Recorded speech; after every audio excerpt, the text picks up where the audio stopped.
Hello, everybody. Welcome to our second podcast of Grail Talk. And have a special guest today with us, Jack Kelly, who has joined us from Washington State. And Fellow welcome. PGA professional. Yep, PGA professional, director of instruction at Glendale Country Club, Bellevue, Washington State. Thanks for having me. It's nice to be here in the sun, and it's been fun just learning more about the Grail and talking about deceleration the last few days. Very not talked about enough, right? Right. So Jack and I hooked up through Instagram. I saw something you posted. Do you remember what the post was specifically that connected us? I don't know which one. I post a lot of putting stuff, and there's not many of us, Right. talking about this, but it may have been I try and post a lot of pros that are doing this sort of thing. And Yeah. it was something about where I talked about how the length of backstroke controls distance. I think that was and it just obviously struck a chord because that's what the Grail does. And then I reached out with you at Instagram, and then we got a Grail out to you, and you immediately started posting some videos with your students on it. It was pretty impressive. You know what I'd really like to, I'm curious because I know where we started on this pathway, but I'm curious when I see somebody else who's on this pathway, where did this start for you? Yeah, so well, pretty early on in my coaching, I realized, I watched some video that just said, you know, speed is everything. We all know speed is everything in putting, and the best putters have great speed. And so how to teach speed is very important. So I saw a video and that just said, speed is controlled by or stroke length, right? And then I started thinking more about stroke length, and I started realizing that the best putters are controlling their speed through backstroke length rather than forward stroke length. I think a lot of people are mistaken in that, they think about how hard to hit it and how far through, and it's really how far back. So, I started teaching, backstroke length controls distance, but then and then that kind of got into, okay, how should this putter be moving through impact to control speed best? And I started realizing, if that putter is changing speeds through impact, at the very moment you're trying to control your speed at impact when it makes contact with the ball, if you're actively trying to change the speed of that putter at that very moment you're trying to control your speed, controlling speed gets difficult. So for a while I was teaching, we wanted this putter coasting through impact, not decelerating, not accelerating, what I called decelerating. But then the more I taught this, I started realizing that the best ball rolls and the best putters and the best putts, that putter looked like it was decelerating. And I didn't have the technology at the time to quantify this and really have the data to back this up, but I could just see it with my eyes and see how that ball rolled and how the best putters were doing it, the shorter the follow through was, and if that putter was slightly decelerating into the golf ball, the better that roll on the golf ball was. The strike changed immediately. So there's a different sound to it. It hugged the line. Not just did it help with speed control, but start lines as well. And so again, I didn't have the data to back this up, but I could literally see it with my eyes. And so I started, I would kind of joke around, lower your finish, lower your follow through, lower your scores. And the higher the finish, the higher the handicap. We can go around any, putting green, and you can see all the high handicappers with these really high finishes. And so I've been posting about this on Instagram at Real Jack Kelly for 3-4 years, and it wasn't until you reached out, Dr. Mallon, that I finally got someone that was like, yes, that's it, right? So you saw one of my videos talking about deceleration, and then we started talking, and when you brought in the data to back that up, that was a game changer and kind of solidified what my eyes, what my ears were seeing. Mm-hmm. It's interesting when you take somebody who has that short backstroke really slow and that long fast follow through, and you put them inside the Grail, and after a few minutes you take them outside of that and immediately they're decelerating. They learn a decelerating putting stroke immediately when they're inside the Grail. Mm-hmm. and they don't know it. and they don't know it. They don't know why they're doing it. I think the fear that people get into when you hear decelerating is that they're going to be lackadaisical, and it's not that. You are still striking the ball exactly the way that you want to strike it to make it. It's just the parameters of the stroke changed, and I think that's the most interesting thing is when you say decelerating to somebody, you can see it's like you just took the life out of them. Decelerating. You accelerate your stroke. It's the antithesis of what we're taught to do on everything. Everything is acceleration. I taught Everything it. is acceleration. I taught release the putter for years. Uh-huh. And then I think it's important to think about short game and especially putting as complete opposite than full swing, right? So, with our driver, our 6-iron, we're doing everything we can to speed that golf ball up. And the skill is in speeding that golf ball up. So we do want that club accelerating. We want the max amount of speed with driver and 6-iron at the golf ball. But when it comes to pass the ball, inside of 50 yards and on the putting green, it's all about controlling your speed. Who cares if you're hitting it hard when you didn't need to, right? So, I think it's important for people to realize it's a completely different game, and our goals are different. We got to control our speed. And it's interesting with the Grail. Bill and I were able to practice without a Grail trying to decelerate, and it was just hard. It was good. We knew it was good, but some of those old habits for years, nobody talks about decelerating. So now, when you have the Grail, it's immediate that sensation comes to you. Immediate. There's a fear when they first strike it. Everybody says, "Oh, I'm popping the ball." It feels like a pop, and then that settles down. 15 minutes into it, they're like, "Oh, this is a wonderful way to do." And the real key, right, is that backstroke, not only needs to be longer, but it needs to be faster, right? I think it all starts, I talked about the shorter follow through, but it all starts with the backstroke, right? If that backstroke is slow and short, there's not enough energy created, and the golfer, I see it every single day, the golfer has the urge to surge through the golf ball, and we see this high finish. So it's all about, and it's funny when we started talking, you were like, we're both speaking the same language in terms of faster back, longer back, faster back. But it's the slow backstroke that's just as bad as the short. Those normally go hand in hand, and then they have to accelerate through. And then the funny thing is then they think they decelerated because they left the putt short. Every putt left short, right? Automatically the cop out. I decelerated. I didn't hit it hard enough. Right. The playing partner's like, you decelerated, and it's because you got a 20-foot putt and you took it back 6 inches, 5 inches, right? And then you have to late accelerate through that golf ball. Putter's changing speed, and you can see that ball bouncing. Well, the brain's trying to catch up for the mistake of the stroke, so the brain's going to be like, what do I do? It's interesting to. When I find that my students that have slow backstrokes, they're trying to control the path of the putter. So I asked them, I got to control this putter going back, or in some way they would say that.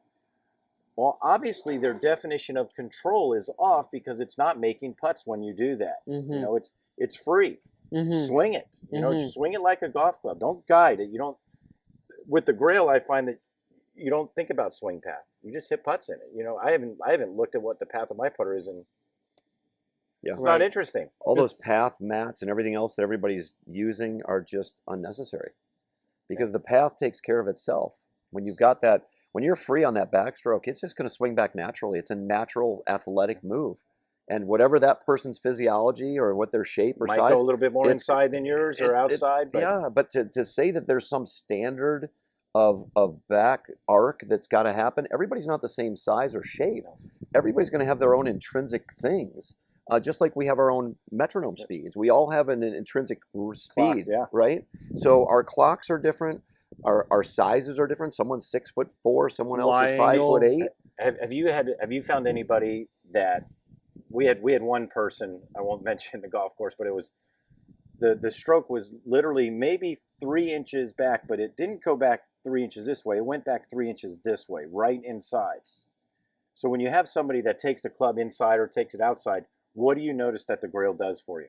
Well, I mean, you put those. I have a nice, beautiful red Grail, and those two, rails there.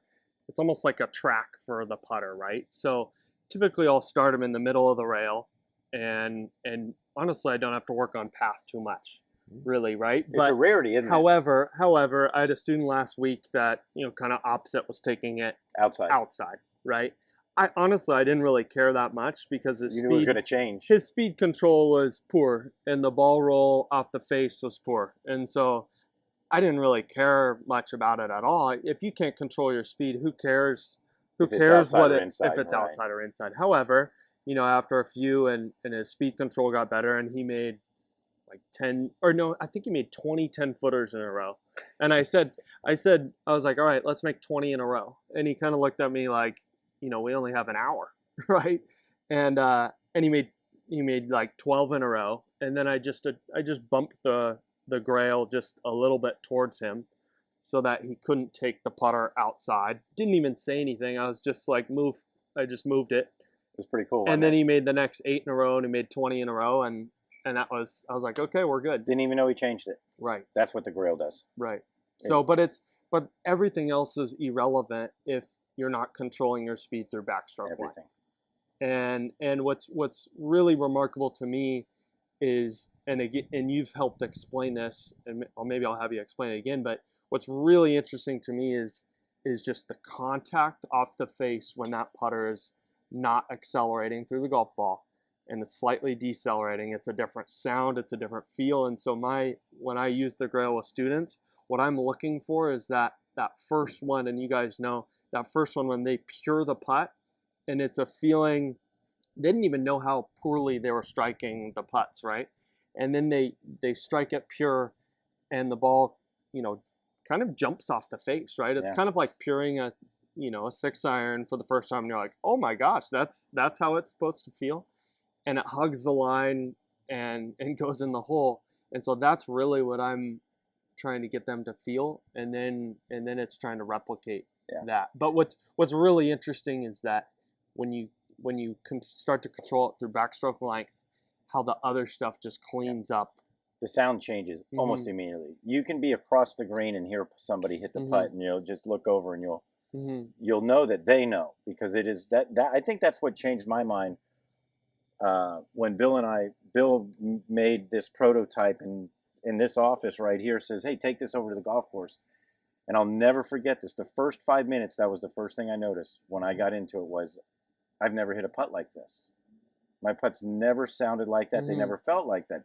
Obviously, they were probably pretty close at times, but once you hit that putt solid and you're in the Grail, when you get out of the Grail, those old tendencies, they're still in there. That thought process that you cooked up on how to hit good putts and how to make it was still in there. So the more I'm finding, matter of fact, I did it with my lesson this morning. It was interesting. 1 in, 1 out, 1 in, 1 out, 1 in, 1 out. That's great. And didn't say anything. I just want you to hit 1 in, 1 out to see if his parameters would change out.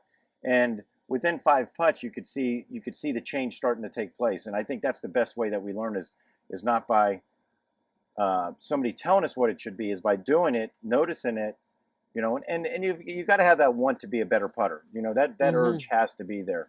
But once you get into Grail, you want to practice your putting. It's very interesting.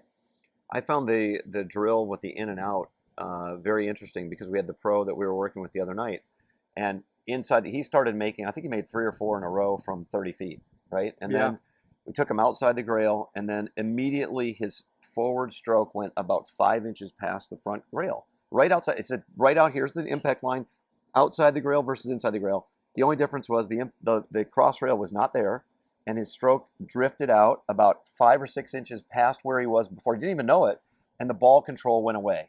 He rolled the ball, he was rolling them like this. Next thing you know, the distance control went away. What I want to know is how the mind inside the Grail allows you to hit the parameters, and as soon as you go out, what thought process changed that? Is it, I want to make this, is the target getting in the way? Or is it just a 20-foot putt? Because inside the Grail, it's a 20-foot putt. Hit these parameters, it's going 20 feet.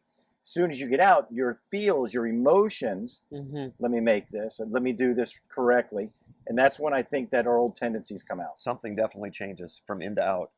when I find, and it transformed for me last summer playing in a tournament when I was struggling a little bit with the putting after knowing what I should be doing, and I'm playing with Bobby, and Bobby says to me, just feel like you're in the Grail. And it's like, okay, I'm going to putt like I'm in the Grail. Yeah. And as soon as I did It that, gets very it was abstract. very beautiful. It was It just gets very comfortable. abstract, Yeah, doesn't it? it You know, does. all of a sudden, there's not one thing that's important. Yeah. Because everything's important. You know, and you sort of get that, you create that space that we were talking about the other day, where you're just reacting to what you see. You're not saying, oh, I need to take it back 12 inches and go through 6 inches or whatever it is. You're just reacting. You're just letting that emotion sort of go to by the wayside. And all right, let's hit these parameters. That type of practice, I think, is going to give players incredible distance control. Especially when did you guys use? You know, when we're talking uphill, downhill. You know, it always comes down to how far am I trying to hit this putt? That's what it comes down to. You know, we were talking with Matt today from the Floridian, and he loves the Grail, and he has, you know, he says, look, I have great distance control. I said, I know, but when you teach it to your students, you can teach them that stroke, but you got to tell them what to do with it. If you're not measuring the putt and you don't know how long you're hitting it, so you know how to hit a 30-foot putt, but what if that putt that's 30 feet is really 38 feet? It's playing 38 feet, or it's playing 12 feet shorter. It's playing 18 feet because it's downhill. You have to, how do you know that information? And we keep talking about the importance. I never, ever would walk on a green and measure my putt. I would just look at it and say, I feel like I'm going to hit this. So even if I get a great Grail stroke and I'm decelerating, if I don't know how far I'm actually trying to intend to hit that, and I'm playing by feel, I'm still not playing the game. Okay, I know how far I hit my 8-iron. Am I going to, but I've got to know it's an 8-iron shot on the green or on the golf course. I'm going to measure with my rangefinder. Yeah. And I'm going to say, okay, that's 175 yards. That's my 8-iron. That's my stock 8-iron. What if I'm not measuring it, it's 150 and I'm hitting my 8-iron shot? So I think measuring the putts, and again, people say, well, I don't want to be bogged down. I want to be free. To me, it creates more freedom with more knowledge. Yeah. And I think that's where we're going to still run into, I think, some people that are going to say, oh, that's too much. That's too much. There's too much calculation. But we know with Tucker's table and the Grail code that we can basically turn every single putt into a known distance and a straight putt. Yeah. And who wouldn't want a straight putt of a known distance? You're just trying to reduce the variables. Right. And the only I mean, we're all in science class, right? Too many variables in the experiment is not so good, right? So the only variable we want to change is backstroke length. Yeah.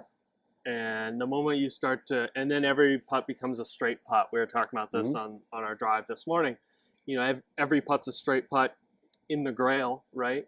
Why can my student make 20 10-footers in a row, and then I take it away and he misses his second one?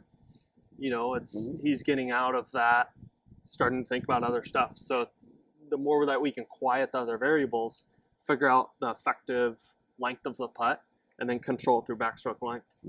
Ladies and gentlemen, we're going to pause this podcast right now because this man's going to go see his first rocket launch in about 3 minutes.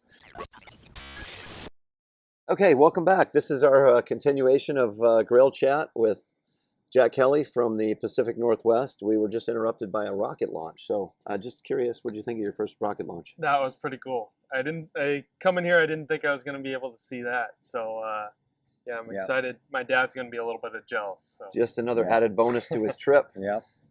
So I think we wanted to touch maybe a little bit on the timing. So obviously we work on the Grail, we get the stroke metrics, we got the backstroke, we got the front stroke, we've got those things figured out.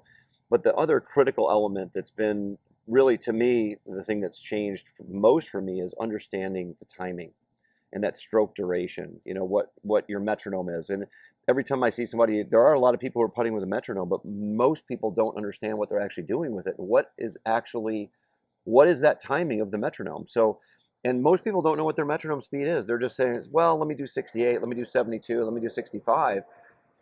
We actually can measure that electronically and actually give somebody what their true metronome speed is. Most people are going to fall somewhere, would you say, Joe, between 65 to 75, 72. Yeah. 75 is a little quick, but somewhere in that range. But so once you figure that out, I putted for a year with the metronome without really understanding what I was doing.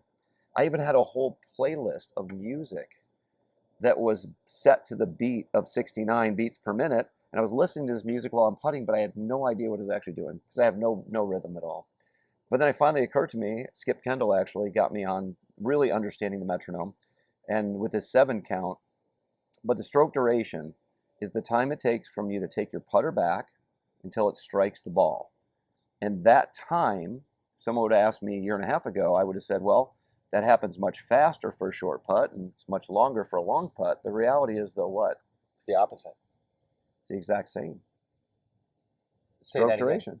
The amount of time it Oh, takes yes, for your, yes. yeah, Yeah, yes. The yes. stroke takes the same Same amount of amount, time, no matter if it's shorter. no matter how regardless. long the Yes, putt is, correct. which is really hard to believe until you see one of those little things that bounces back and forth. And it doesn't matter if it goes all the way to here, comes back to here at the exact same time as the one that's going like this. And that, to me, is the other critical element that you have to be a consistently good putter. When you talk about the stroke length being the only variable, that's true if you have good timing, right? Because your timing, your backstroke to front stroke ratio, and your deceleration numbers, if those are the same on every putt, whether it's 3 feet or 30 feet, now the only variable you're changing, well, there's two variables that will change, but the only one that really you can control is your backstroke length. The putt speed will vary based on the length of the backstroke, but if you can get your timing to be the same, you become a really consistent ball striker, putting striker. You know, and that's where we find the Grail, Code, and Tucker's table are just spot on. Mm-hmm. Spot on. You know, and it's interesting to watch you or somebody teaching somebody using a metronome, and they just, at first it's just off, and then all of a sudden it's okay. I take it back on the first, strike it, and you can see it. And learning that rhythm from a short putt to a long putt, it's not difficult. It just takes patience. And we saw it today, and one of our playing partners, last hole, good.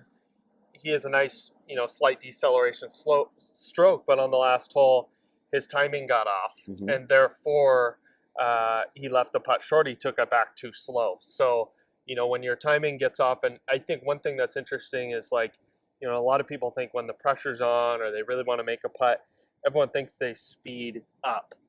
And a lot of times that backstroke just gets too slow, trying to either, take it back in a straight line or trying Something, to be right? perfect. Something. But it can go either way. It could get too slow back, it could get too fast. But you need to have, when someone gets off with their putting, they lose their timing, right? Yeah, the rhythm changes completely. So the gentleman we played with today, I asked him about, and he said, I don't measure my putts. So he had one putt in particular. When the last couple holes, we just started talking about it a little bit, and I said, well, you had this putt, and I looked at it, and he left it about 5 feet short, and I said, that putt's, I think it's 33 feet. We walked off as 33 feet. I got in a pretty good sense because I walk off every putt now.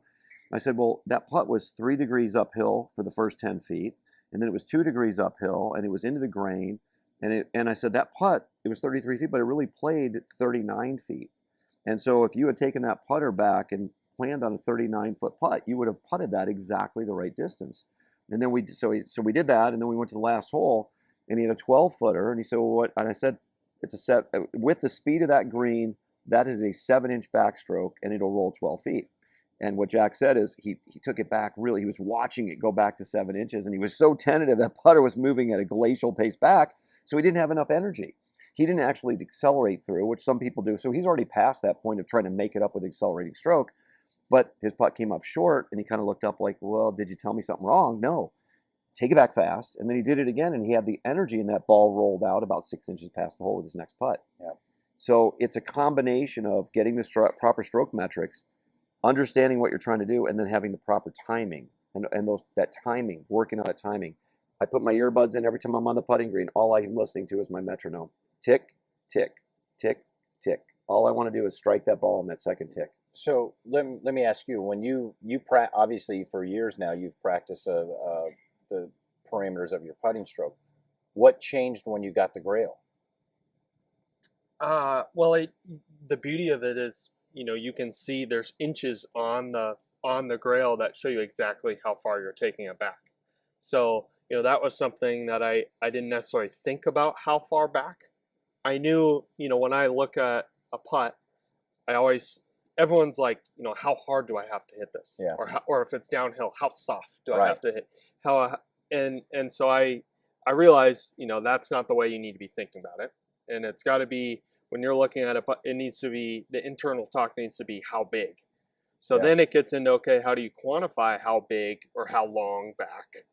and the Grail's great because it has inches right there. So you can, I can videotape it, or you set the back rail, at a specific spot, and you take it back to that and go through, and then you figure out how far the the ball ball rolls rolls, out. and then you can also get a feel. You can stimp the green. So one thing we did after our round today was, figure out how fast these greens are rolling, because that's going to impact your parameters, right? And sure. how far. So you need to have an accurate depiction of the stimp, and if what a 10-inch backstroke does On greens that are rolling 11. right, then you can quantify it and be precise with your distance control. And we stimped it at 11. Did you? So we rolled out, what we did is we putted a 10-foot putt and it rolled 12 feet. So it rolled 20% past the 10. So if it's a stimp of 9, it's going to roll 10 feet Yeah. on a 10-inch backstroke. So that one rolled 2 feet further. That's 20% of 10. Yeah. So it was 20% more. That was 2 feet on the stimp. It was 13, it would have been 30%. 14 would have been 40%. Yeah. And then we Right. did one uphill to see what the uphill putt was, and it was a slope. We figured that slope was 3. It was into the grain, and I did a 10-inch backstroke, and it rolled 6 feet. Big difference. Yeah. Pretty simple. Pretty And simple to practice with and and put it into play. the beauty of that is you're not guessing on the green. If you actually go through the process, that's a 10-foot putt. It's uphill. That's a 3-degree uphill. It's into the wind and it's uphill. I'm going to putt that 10 feet. I'm not putting it 6 feet. It's physically 6 feet, but it is playing like a 10-foot putt. Yeah. And the opposite is when you got that downhill. I mean, we did it.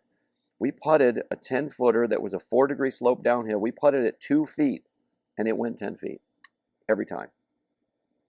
And that's comfort. When you're standing over a 10-footer that's a knee knocker that's downhill, and you're like, and past the hole, it's going to roll out another 10, 12 feet. If you hit this too hard, and okay, I've got this, and I understand I'm hitting this 2 feet. That I'm making a 2-foot putt, and that ball's going to comfortably roll 10 feet, and I'm going to feel confident that I can do that.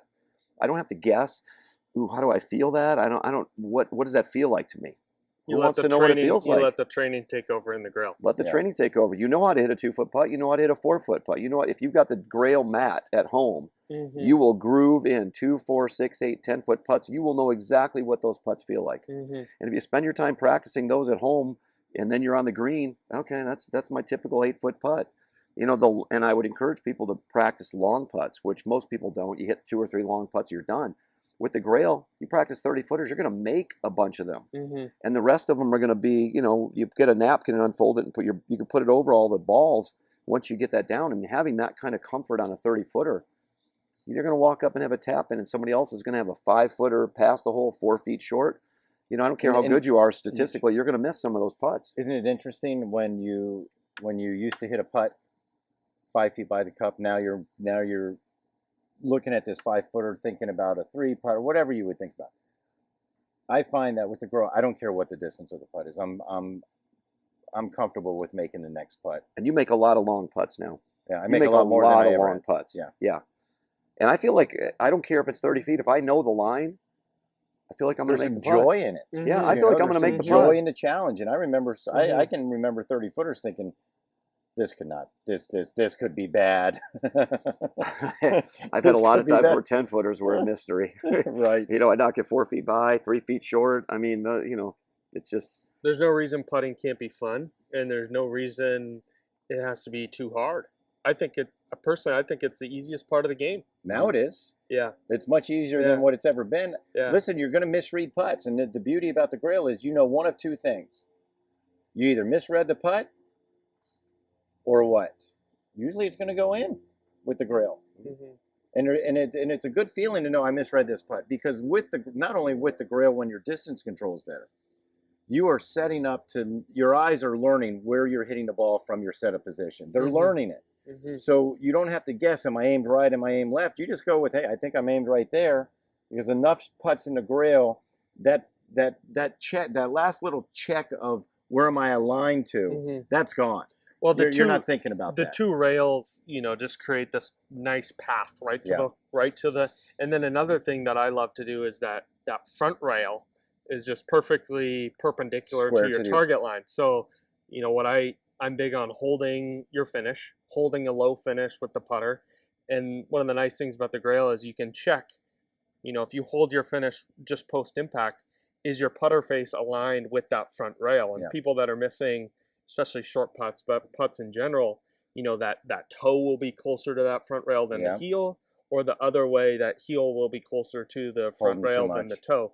But if you can finish and that putter face is, perfectly parallel to that front rail, good things are going to happen. Well, It and with almost, if they drop the hammer and they're not providing some accelerating, tension, it's going the to be putter has to be. If the putter's balanced, now if they have an imbalanced putter and they've got a wobble to that putter, that's going to be problematic. That's going to show up as inconsistency in the putts. But I've seen a lot of, speaking about imbalanced putters, I see a lot of players playing with putters that they've had in their bag for 20 years, they love it.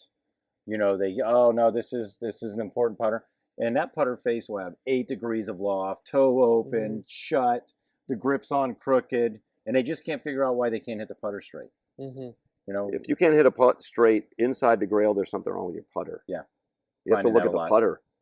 I mean, I've now gone from lab to Makefield. I mean, I think, the thing that I prefer, and I love the lab putters, but I think the thing I prefer about the Makefield is just the weight of the putter. And I think particularly with this type of stroke, where you're just letting the putter drop down, that heavy putter to me just provides a beautiful strike with no effort.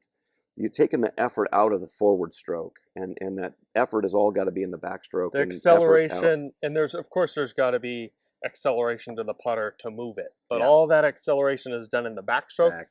and not the forward stroke. And for years, it's just been taught to accelerate in the forward stroke, and that's just not what's best. You may be a good putter, but are you the best putter you can be? No, because the definition of control is wrong. If you have control, you would make everything. So you can't look for that control. You just look for the consistency with how whatever motion your body produces, it's got to be created a consistent motion. So when you tell yourself, well, I can control my putter, okay, that means you make everything. You make everything. No chance. What you're looking for is, can I do less and get more out of it? And that is, and it comes down to, what's the length of my backstroke? Can you talk about? I love how you explain how the start lines are better when that putter is decelerating into the golf ball. So why? And this is something I noticed, and I remember talking with Bill late one night. I'm like, why does the start lines become better with this slightly decelerating stroke? I like to use a simple analogy.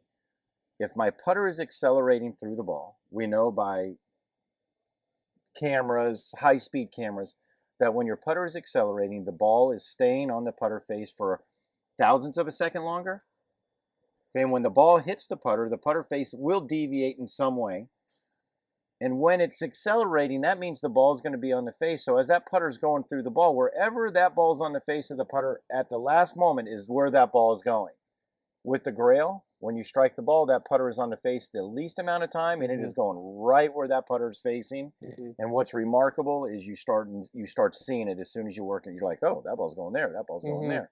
No chalk lines, no check in to see what your alignment is. The Grail has so many interesting little, real small things that it does for you that you don't realize that it's doing. The feeling that it gets, you're like, man, I'm pretty square. I have people not only with the putter face decelerating, I've got people that their feet, one foot's over here, another foot's there, and you just watch them, and all of a sudden as they go, their feet start getting square to the Grail because they can see that they're I'm that open, or doesn't matter if they're open or closed. I don't care about that. But what happens is the Grail just starts getting you really square. You've been fighting your whole life, the right toe flaring out or something, the left to do whatever. They start getting square, and then the next thing you know, with the eyeliner, with our they get right on top of the ball, and that's the game changer. Yeah, the eyeliner is really a big deal. Yeah, the eyeliner, you have, no matter what you believe, if you believe your eye should be behind the ball a little bit, over the ball, ahead of the ball, I don't care.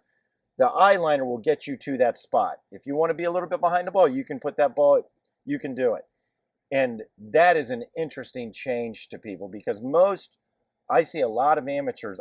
I go the opposite. I get a little over my ball, but most players, I shouldn't say amateurs, most players, they're 3 to 4 inches inside that line. They've got that putter out there like they're ready to swing it. And when they get that eyeliner in there, it's really unique. And everyone's gonna, eyes directly over the golf ball isn't going to work for everyone. Yeah. So while the eye liner, helps you see directly down on the golf ball, if you see the line better and aim your putter best, slightly inside or behind it, you can still see, even though You can go the right ball to where you isn't want, right? directly, that the eye liner is going to be in the same spot on the golf Yeah. ball. Mhm. Yeah. Yeah, I'm not sure I'll what. be interested to see what your feedback is with using Yeah. that with your students, because we just got it in and we're now starting to distribute it out to the pros. And And that guy, but whoever it takes away the mirrors. You don't have to Mm-hmm. put the alignment mirrors underneath down the ball anymore. where you're looking at yourself, are my eyes there, or are my eyes Yeah, not there? that's all Mm-hmm. gone. Yeah, It's simple. I don't know. However, you found the genius that designed that eyeliner is that's really cool. Great, and it's a great thing. So many people are putting at home or in their office or whatever, and the Grail and the mini Grail is so awesome for at home practice, especially with the mat. I love the mat. I Yeah. mean, I play speed control games on it. It rolls nice, but it's just such a good thing to the at home practice. Simple. So much better. I have Well, some other mats, and it's just so much better. And yeah, Yeah, you're getting something out of the visual aid is still there. yeah. The one And of it the has things, the lines for the inches back. it's perfect. Yeah, When it you does have that. essentially, for those of you who don't know, we have the precision putting mat basically has a mini Grail tattooed on the mat. So you have a ball where you're supposed to put it, and then you have the alignment there. You have all the numbers for practicing 2, 4, 6, 8, and 10-foot putts. I use it when I'm traveling. And that's I think that was the most exciting thing is when I get to play in some tournaments in the summertime and there's some hotel stays, but there's a lot of men and women players that's every day every week they're practicing. And what I found is, unless I had a travel mat and I couldn't find one that really was really good, when I'd get to the hotel room I was done with golf. It's make phone calls, answer emails, or whatever. Now we have the mini Grail, we have a mat, we have a bag. It is amazing how I find myself in a hotel room, never turning on the TV, just hitting putts, just hitting putts. 2, 4, 6, 8, 10-foot putts. And the good news is it's a consistent surface, right? So you can putt in a hotel. Some of the carpets are bumpy, some of them are okay. But now you have something I can go practice and really get good practice while you're in the hotel. Yeah. It's amazing how many you can make in a row on it. I mean, every time I say some like ridiculous number for my students, and they look at me like, really? There's no way. And it'll be like a 10-footer, or how long is the long mat? 12 feet? 13, it's 13 feet 13 long, 13 but feet. it goes up to 10 feet for the putts. 'cause Yeah. it's got So, it'll be a 10-footer, and maybe it's a group coaching lesson, and I'll say, okay, between the two of you, we need 20 makes, and we got 8 minutes or something like that. And they think I'm crazy, and the first few they'll bash the front rail, and their speed control will be all off. Scuff one. Yeah, Do you and see the scuff? oh yeah, One someone- scuff, right? one scuff. It's always one fat putt, and then after they hit the fat putt, I'm telling you, it's like Light bulb goes on. Something They just got to changes. you just got to give it a chance. Yeah. And that's the biggest thing with people think we're crazy for talking about deceleration with putting, and all you have to do is just give it a chance, because it works. And it's different. There's stuff that's ingrained, and maybe you've been taught, and there's a better way. It's interesting you say make 10 or make 20 in a row. Probably one of the first lessons I gave with the Grail or showing was with a young lady named Grace Carter. And I went down to West Palm Beach. Her dad is a Tom Carter golf professional. And we get on the putting green, and I'm showing them the Grail, and they're like, make 10 in a row, and I'm thinking Grace is going to make more than 10 in a row. She's going to definitely make more than 10 in a row. I said, how about 20? 53 putts later from 12 feet in a row, and I'm watching this, and I'm like, I didn't even know what we had at that moment in time. And that's what you see it, And the confidence that then it becomes more mental. Then you step up. What to did your, I do? you step up to your next 12-footer or something else. Why does that have to be any different than what you just did on the Grail? Doesn't. And that's you make, if it is, we're making that. There's something up here that we're making that. That's different. that in, out, inside the Grail, outside the Grail. And you can do that that's the beauty about our mats. I just move my Grail a little bit to the right on the mat, and then I put one in and one out on the mat It's beautiful. Mm-hmm. Yeah. So what do you think? We add an update to this podcast on who wins this putting contest? Yeah, we're that's about to have one. happen? So we're gonna have to, before the sun goes down, we're gonna have to sign off. So Yeah. Jack, thanks for coming. Thanks for participating in our Yeah. podcast, and thanks Thanks a for lot, being guys. a Grail user. We really appreciate your Yeah, insight. we do. I think you're gonna be the putting coach in the Northwest part of Thank this you. country. I Yeah. have no doubt about it. I mean, you get it, and there's just not that many people that understand and have the depth of understanding that you do about putting. And anybody who's out there, you would do yourself a favor by coming to see this guy. I'm telling you, he's the real deal. The Jack Kelly. And Thanks, he guys. can roll it. He can roll it on the green. We played the last couple of days. Believe me, he knows what he's talking about and what he's doing. He does. But I'm going to get Thanks, into his guys. head in the next 5 minutes. Watch this. Well, we'll see.